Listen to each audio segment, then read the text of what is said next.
Droga ordinata online, minorenni e criptovalute, una combo micidiale che ha messo nei guai due minorenni del Trevigiano che l'avevano ordinata anche sotto falso nome, ma la Guardia di Finanza di Treviso li ha scoperti ugualmente, tracciando il pacco che proveniva dalla Repubblica Ceca e destinato ad un punto di ritiro all'interno di un centro commerciale. Dopo qualche ora di appostamento, i militari hanno individuato un ragazzo minorenne che si è avvicinato al locker e lo ha aperto attraverso l'utilizzo del suo cellulare.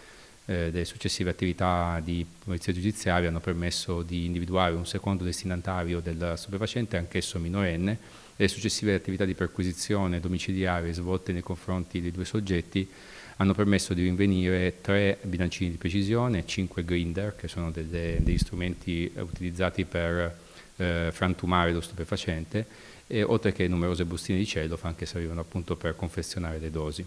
E per non farsi tracciare, i ragazzini avevano usato un pagamento in criptovalute, scoperto analizzando i cellulari dei minorenni. Questo per rendere più difficilmente individuabile il fornitore, nei confronti del quale ovviamente sono in corso degli approfondimenti per ricostruire l'intera filiera dello stupefacente. Un tempo si diceva che le criptovalute fossero il mezzo principale per traffici illeciti, in primis il riciclo di denaro. Per sé la criptovaluta non è né negativa né positiva.